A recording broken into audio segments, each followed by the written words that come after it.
What's up everybody, welcome back to the channel guys. Today we're going to be discussing why the Juice WRLD community doesn't like fighting demons. Now I want to make it clear that I know it's not every Juice fan that doesn't like the album, but from what you see in the actual community itself, a lot of people were just disappointed with this album, and we're going to dive into why that is and where the label might have went wrong with this project. Alright, so I think there's a couple main reasons to why, but the first major one is the fact that The Party Never Ends was supposed to be the second album we got. This was pretty clear with the way that L&D concluded by having Juice finish out that whole album with The Party Never Ends. It just would have made sense to get this album second. The party never ends. Grade A also spent pretty much all of summer 2021 after the Goodbye and Good Riddance Deluxe or Anniversary Edition released. They just spent a lot of their time promoting The Party Never Ends. That's how we got the original Go Hard teaser, we got The Party Never Ends trailer, and we even had confirmation that the album was going to be split into 3 different parts. One part hype, one part sad, and one part love, and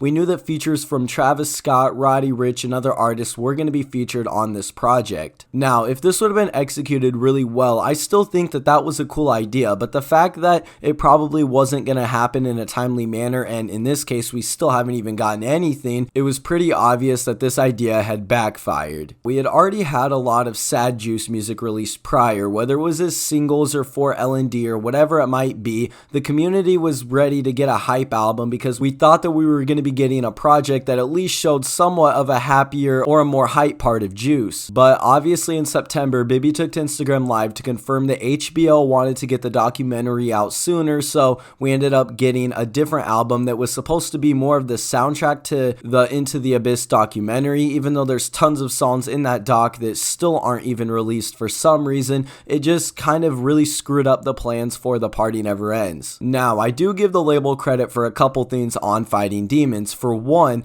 we did still get some of the songs that were going to be on The Party Never Ends. We still got Go Hard, we got Not Enough, and the label did go out of their way to actually try and bring us Grails on this album. Obviously, we had Already Dead, and as much as people might not like that song anymore, that's probably one of, if not the biggest snippet that's ever existed in the Juice community. So for the fact that that dropped as a lead single, and then we also got other songs or Grails that weren't even leaked. We got stuff like Feel Alone, we got Wander to LA. While they did change this up a bit and add Justin Bieber to it, obviously it wasn't leaked at the time, and it didn't leak, the original one didn't, for a ways after Fighting Demons dropped. So I do give the label credit for actually dropping Grails on this album. But kind of diving into the second reason to why Fighting Demons didn't really work, it was mainly for the fact that that album just consists of so many sad songs, where we had just came off of getting a pretty big amount of sad music prior. Obviously we had stuff like Blood on My Jeans, Man of the Year, and Bad Boy, but other than that, we literally were just getting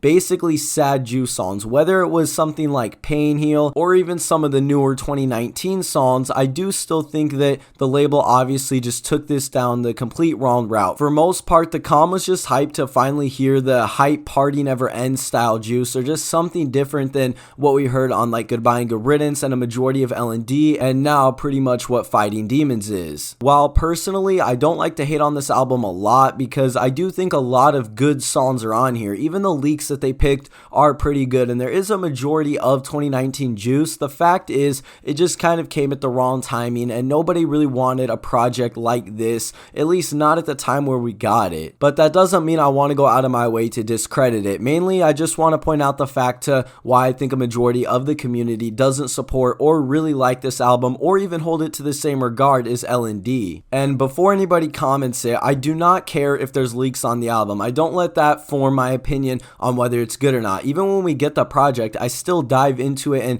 listen to it in its entirety without skipping, because I want to get the actual listening experience to the album and the story that they're trying to portray. But even that doesn't work on Fighting Demons. It was just so rushly put together, and with stuff like Feline that just doesn't really fit on here. I don't know, it's just a little annoying to look back at it. But I want to know what you guys think. Do you like Fighting Demons? If you disagree with this, that's completely fine. Let me know in the comments down below. And if you did enjoy, please make sure to leave a like, comment, and subscribe. I have more videos on the way. Thank you guys for supporting, and we'll see you in the next one.